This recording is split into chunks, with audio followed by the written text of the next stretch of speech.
Ya, selamat pagi. Ini adalah kelas Kepemimpinan dan Etika Profesi. Kita memasuki week 8, masih dari rumah. Kita belajar bersama-sama. Topik hari ini adalah kepemimpinan atau leadership. Nah, saya mulai dengan quote dulu ya. Good leadership lead to a bigger achievement. Jadi kepemimpinan yang baik itu dapat memimpin kepada pencapaian yang lebih besar.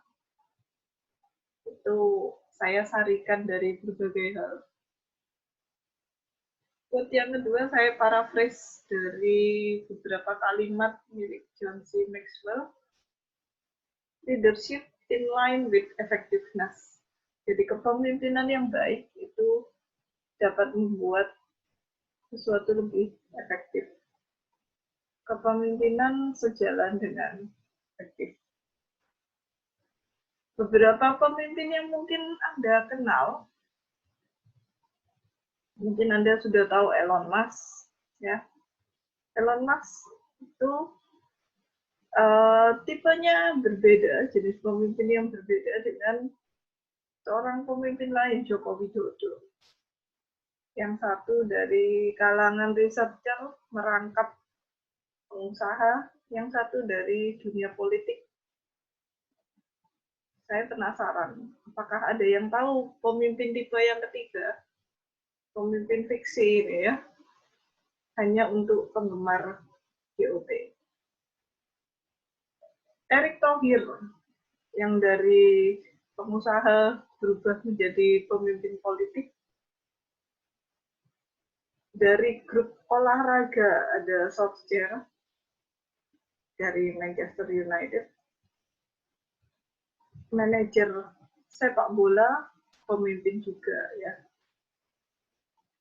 RM. Ada yang tahu? Dari BTS, mungkin kalian bukan penggemar BTS, saya juga bukan. Leader dari suatu grup musik, ya pemimpin juga. Ridwan Kamil dari pemerintahan dan politik. Bapak Benny Lianto. Kalau ada yang nggak tahu, nah ini padahal rektor Anda sekarang ya, saat ini yang mengambil keputusan untuk berbagai hal, termasuk keputusan soal from home, keputusan soal online learning, dan mestinya ada satu pemimpin yang harusnya Anda tahu. Ayah Anda sendiri adalah seorang pemimpin di level yang skupnya kecil, yaitu di keluarga Anda. Nah, kenapa orang butuh pemimpin?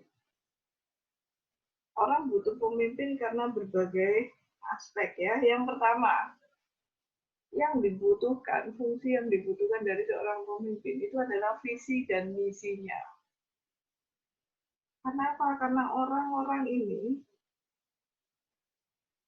perlu seorang pemimpin supaya tidak bergerak serabutan gak jelas. Perlu ada satu visi, perlu ada yang mengarahkan misinya, supaya ada tujuan yang jelas bisa dicapai. Yang kedua, seseorang membutuhkan pemimpin agar actionnya itu terarah, satu kesatuan.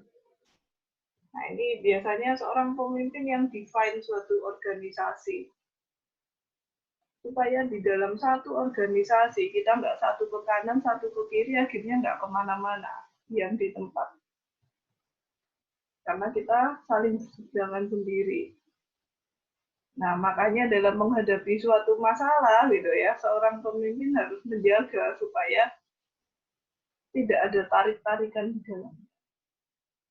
Yang ketiga, kenapa kita membutuhkan seorang pemimpin?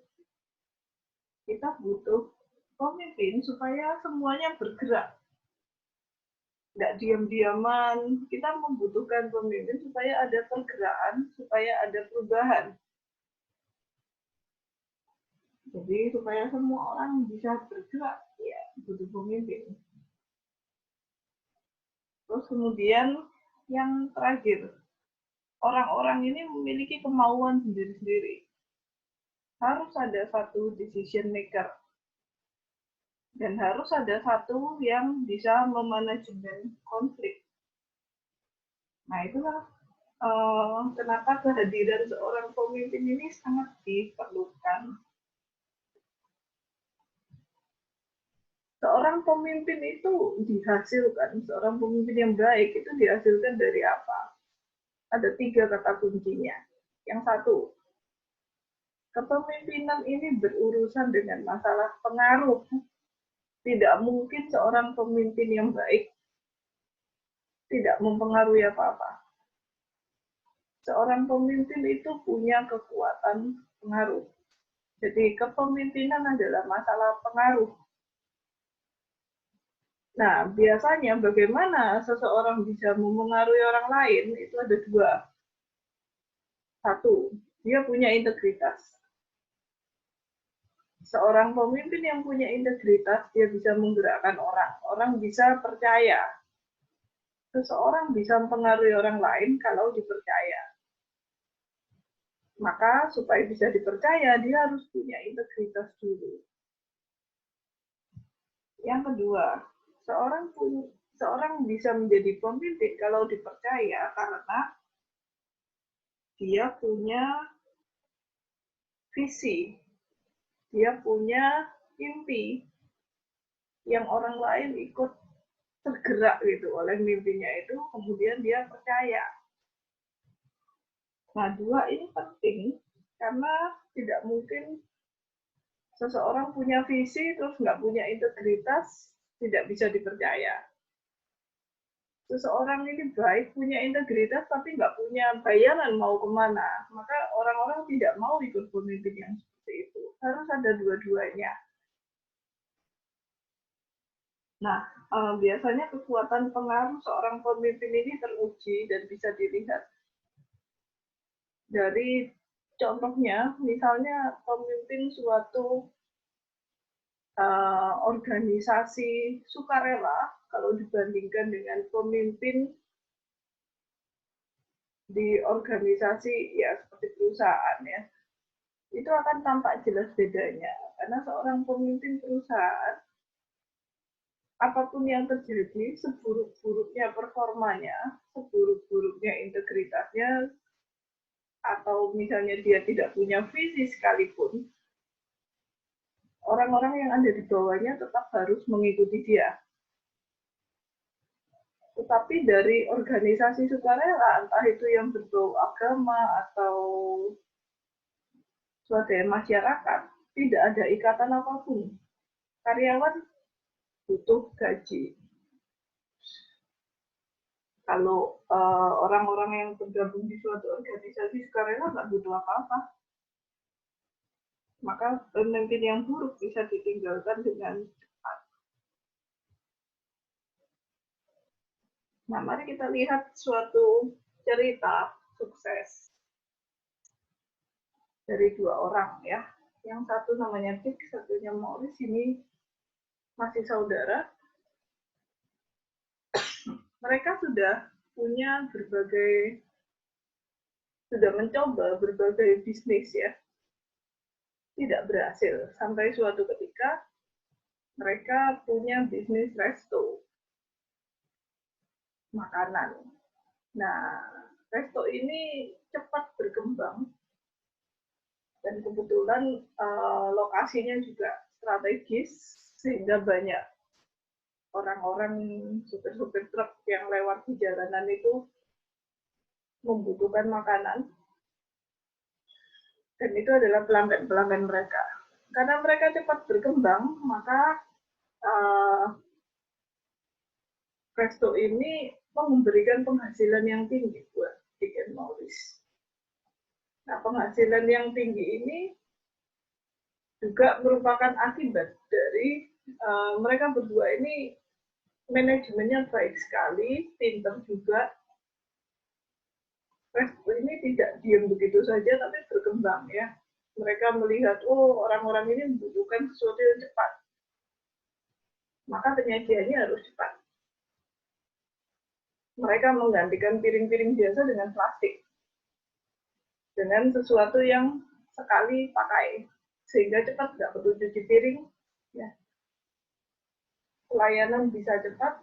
Nah, semuanya tampaknya baik. Mereka berdua berubah dari bukan siapa-siapa menjadi orang terkaya di daerah itu.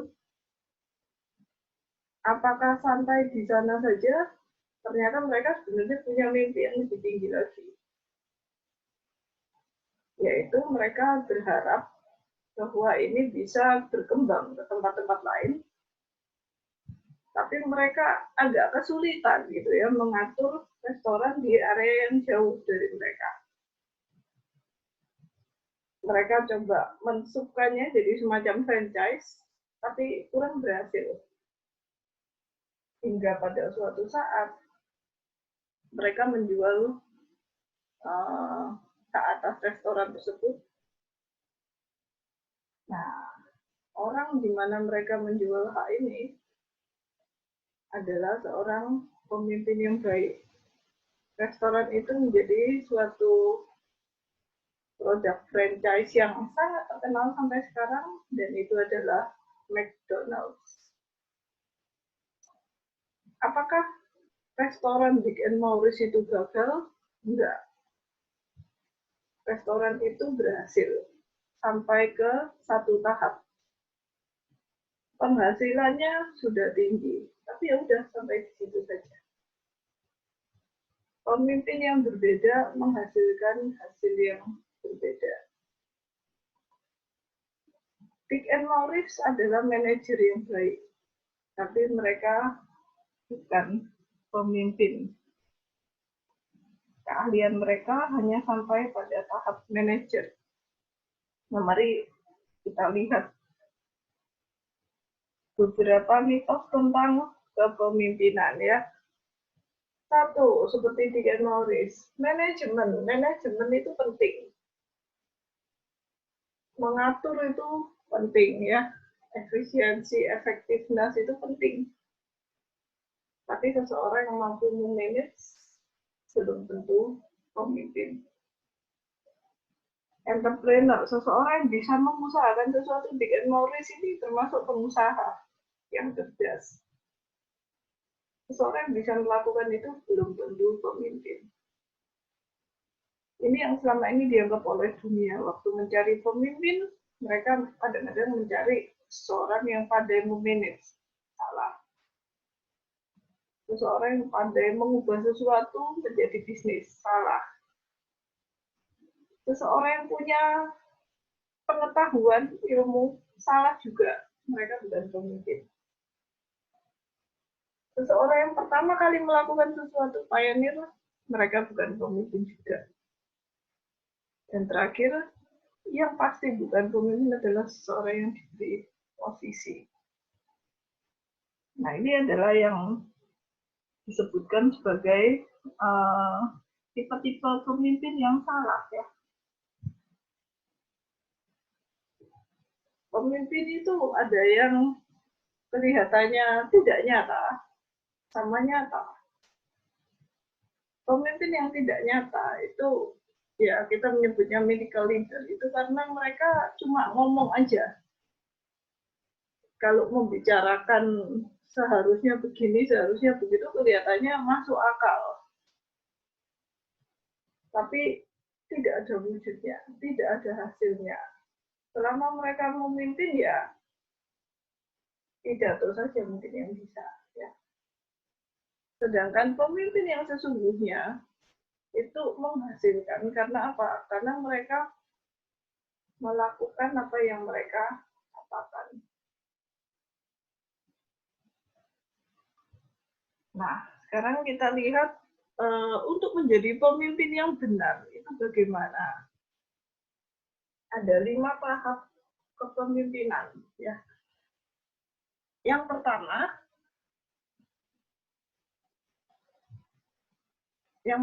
adalah posisi. Nah, ini adalah level yang terendah karena orang-orang mengikuti Anda ya karena tidak ada pilihan. Mereka harus ikut Anda karena Anda sudah diberikan posisi tersebut. Nah, biasanya setiap orang pemimpin baru yang tidak dikenal oleh bawahannya akan berada di level ini karena mereka belum ikhlas sebenarnya mengikuti Anda karena mereka nggak tahu Anda ini siapa. Ada seseorang yang memilih Anda, bukan mereka pasti. Nah, mereka ikut saja. Oke, saya bekerja di sini, orang ini disebutkan sebagai pemimpin saya, ya udah saya ikut. Sebenarnya hal itu pun ada sisi positifnya ya. Yang pertama, seseorang dipilih itu pasti punya potensi. Kalau kita menyebutkan, enggak kok, banyak pemimpin yang dipilih ya karena KKN. Nah, coba se-KKN-KKN-nya, adakah seorang ayah yang mau memberikan sebuah perusahaan kepada anak yang benar-benar dia yakin akan menghabiskan perusahaan ini? Nggak mungkin, ya. Kalau sampai dia masih memberikan, dia pasti masih punya harapan bahwa anak ini ada kok sisi positifnya, punya potensi kok. Jadi, seseorang dipercaya menjadi pemimpin itu pasti punya potensi. Apalagi kalau nggak kenal sama sekali gitu ya oleh yang memberikan mandat ini. Itu adalah suatu sisi positif. Yang kedua, seseorang yang ada di level ini otoritasnya sudah jelas. Semua orang sudah diberitahu ini adalah pemimpinmu. Yang ketiga, ini adalah undangan ya. Undangan masuk ke klub pemimpin. Nah, maka pakailah undangan itu sebaik-baiknya. Ini adalah kesempatan untuk menunjukkan Anda ini model pemimpin seperti apa. Setiap orang, tadi yang sudah kita sebutkan berbagai contoh ya, setiap orang punya style kepemimpinan tersendiri. Nah, Anda masuk di mana itu bisa mulai diasah ya pada saat masuk ke level 1.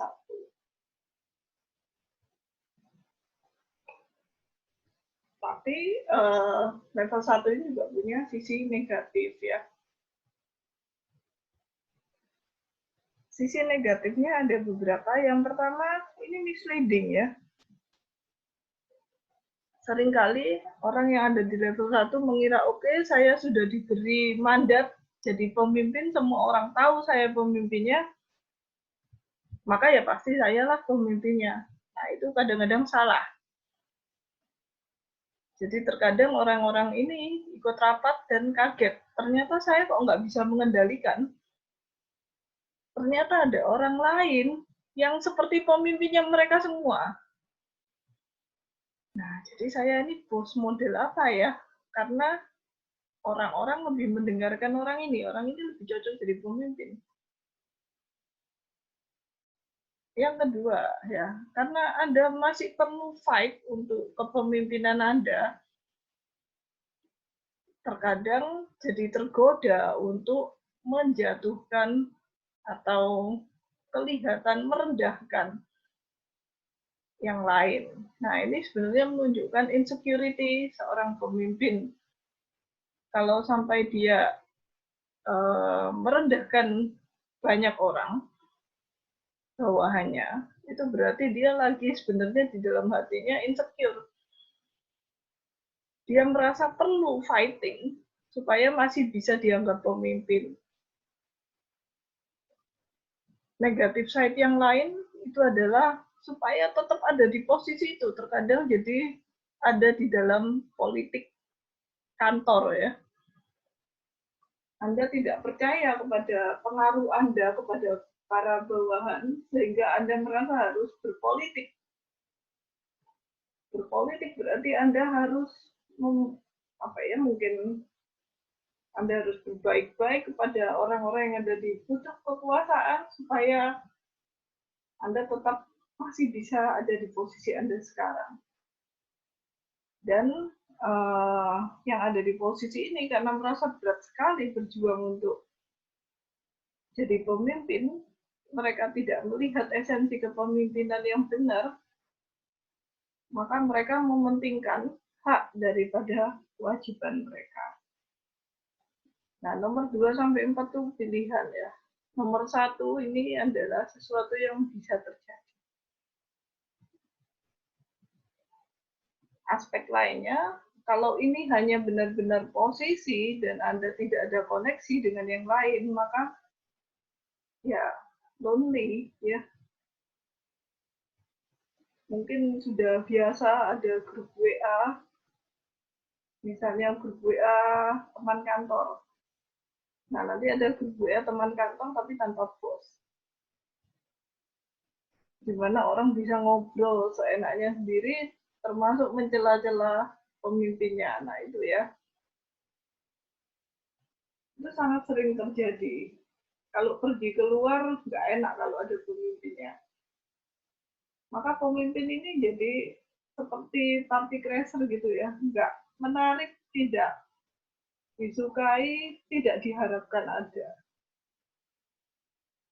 Nah, pemimpin yang seperti ini, yaitu kesepian. Terus kemudian pada saat seseorang sudah tidak menyukai atau banyak sekali orang tidak menyukai pemimpin seperti ini, maka yang terjadi adalah high turnover. Orang keluar dan masuk perusahaan. Mereka tidak tahan ada di dalam, mungkin karena ada. Mereka bukan meninggalkan perusahaannya, karena mereka suka perusahaannya, tetapi mereka nggak suka Anda.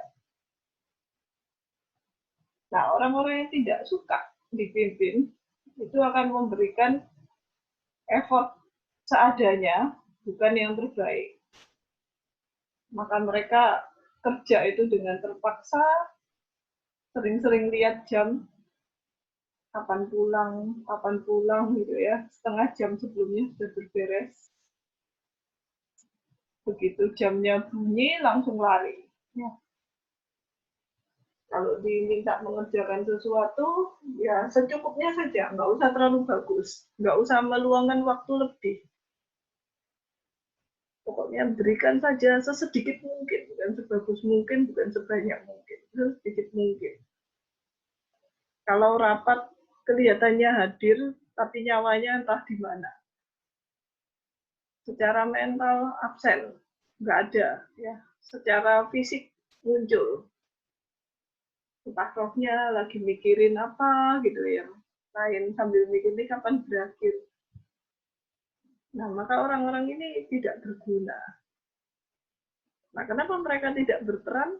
Karena pemimpinnya adalah tipe posisi dan tidak bisa berubah dari tipe posisi tersebut.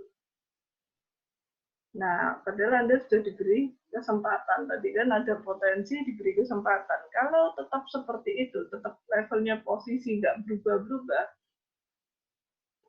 maka karir pun stuck di sana. Tidak berubah juga.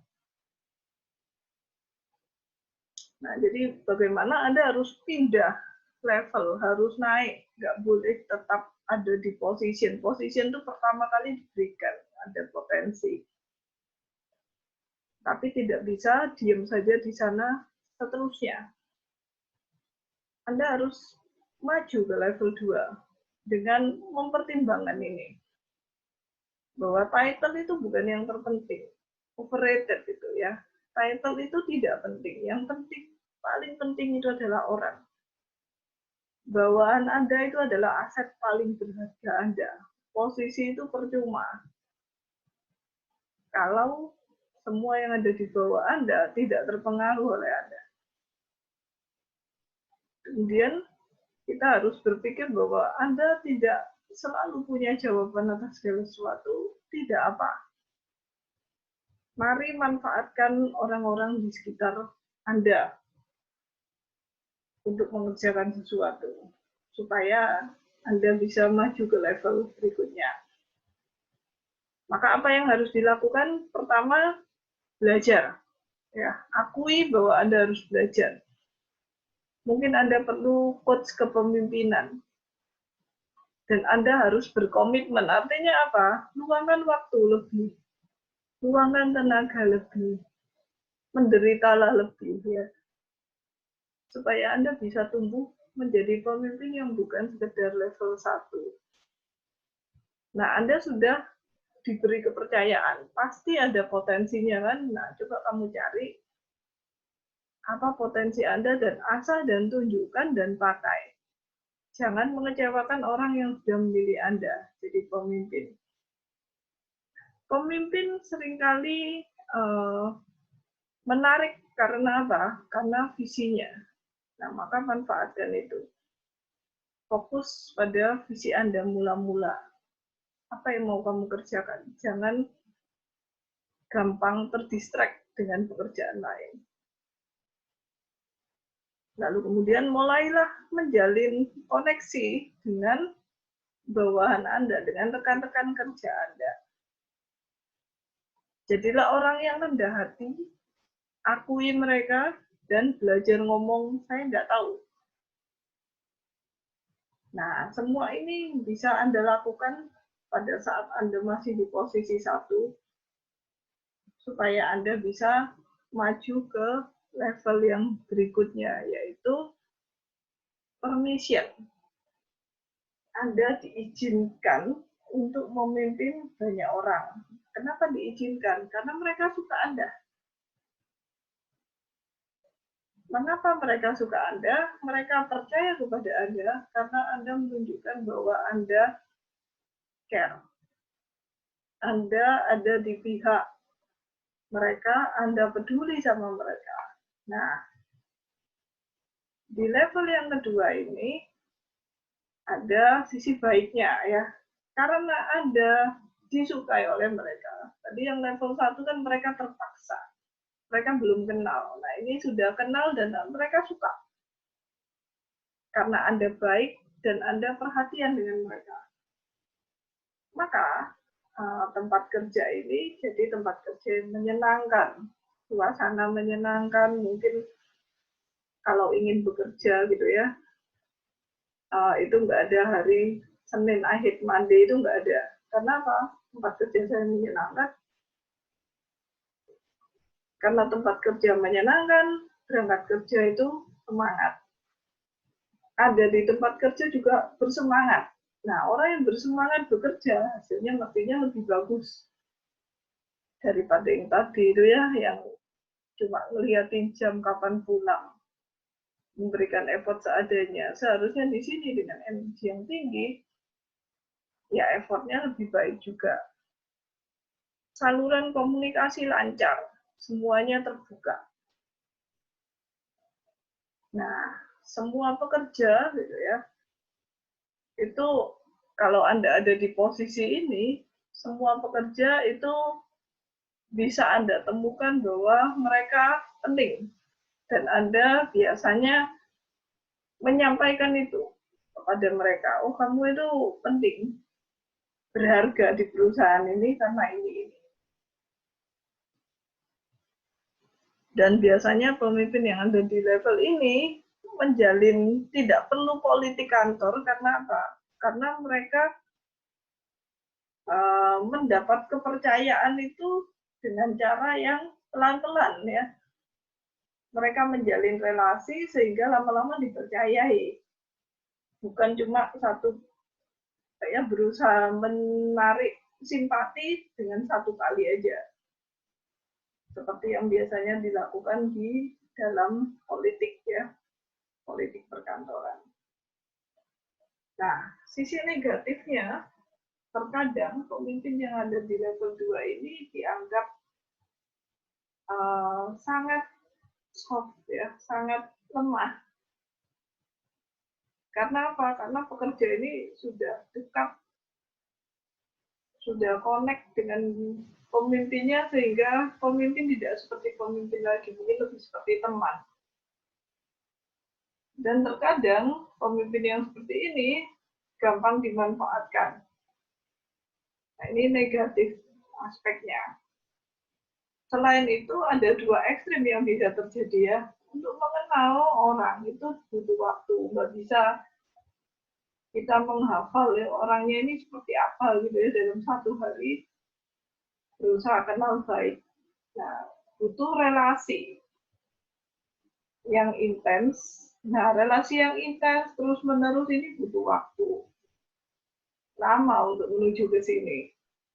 Nah, itu satu ekstrim gitu ya. Nanti kalau sudah sampai kenal sekali, terus kemudian tidak bisa meninggalkan sisi relasi ini, nah itu juga suatu masalah ya akhirnya. Di sisi yang lain, yaitu tadi susah sekali untuk menjalin hubungan. Kadang-kadang ya udahlah nyerah karena menjalin hubungan dengan seluruh teman kantor itu susah banget. Akhirnya ya sudahlah, saya nggak akan bisa berrelasi dengan mereka. Nyerah. Yang tidak menyerah jadi terlalu attach, terlalu dekat sama teman-teman. Sehingga jadi sulit menentukan garis antara committed dan bukan. Salah satu yang bisa jadi negatif side itu, walaupun bisa enggak juga, itu adalah relasi ini butuh keterbukaan. Selain dari pihak mereka, kalau Anda ingin tahu tentang mereka, mereka juga ingin tahu tentang Anda. Berarti kita bisa menunjukkan sisi lemah, sisi cacat, sisi salahnya, sisi buruknya. Dan ini bisa juga akhirnya jadi bumerang. Untuk menjadi ada di level 2 ini terkadang sulit untuk beberapa orang, apalagi orang-orang bukan yang tidak menyenangkan, tetapi tidak secara natural kelihatan menyenangkan. Ada orang-orang yang tidak secara natural itu kelihatan menyenangkan dan tampak menyenangkan. Ini mereka akan sangat struggle untuk sampai ke posisi ini. Karena relasi itu berarti kita harus menjalin koneksi, hubungan dengan orang secara utuh. Mungkin dengan keluarganya juga, jadi tahu gitu ya, tahu juga dia mengalami masalah. Nah, ini bukan sesuatu yang mudah. Nah, level 2 itu tidak cukup ya untuk mencapai apa-apa. Menjalin relasi, membuat seseorang berenergi, tapi ya sudah. Terkadang semangat bekerja tidak tentu berhasil menghasilkan apa-apa. Relasi yang baik aja mungkin tidak membuat perusahaan ini maju atau suatu organisasi berkembang. Hal lain yang perlu diingat itu adalah pertumbuhan itu dua arah ya. Kalau Anda sebagai pemimpin dari level posisi tumbuh jadi pemimpin yang lebih care, maka mereka yang menjadi karyawan Anda juga perlu tumbuh. Bukan hanya Anda yang tumbuh, mereka juga perlu tumbuh. Mereka sudah mendapatkan pemimpin yang care, mereka harus lakukan apa. Nah, hal lain yang bisa membuat kita pindah ke level 3 itu adalah berpikir bahwa yang penting itu visinya. Ya, suatu perusahaan perlu bergerak menuju suatu tujuan. Nah, itu lebih penting daripada relasi yang baik dengan bawahan. Maka jika relasi itu yang menghalangi, maka ya sudah, biarkan relasi itu tenggelam. Kita tetap menuju ke visi yang mula-mula. Apa yang bisa kita lakukan ya untuk mencapai level itu? Sebelumnya, apa yang bisa kita lakukan di tengah-tengah level 2? Kita bisa dari level 2 ke level 3, kita bisa memberikan penghargaan dan memikirkan setiap anggota tim kita ini hebatnya apa sih, bagusnya apa sih. Nah, itu bisa kita pikirkan, terus kemudian kita puji dan berikan penghargaan. Yang kedua, kita bisa mengevaluasi pekerjaan satu tim. Kita bisa mengencourage tim kita untuk bekerja lebih giat, lebih baik, menghasilkan sesuatu. Kita bisa menunjukkan bahwa kita care, tapi kita juga secara terus terang bisa memberitahu. Jadi kalau orang sudah kenal, seharusnya sudah tidak sungkan ya. Nah, kita bukan cuma care, tapi kita juga perlu terus terang. Kalau misalnya ada sesuatu yang harus diperbaiki. Nah, itu adalah level 2. Menuju level 3. Saya hentikan dulu sampai di sini. Kita akan bertemu lagi di kesempatan berikutnya. Bagian yang kedua dari teori kepemimpinan. See you.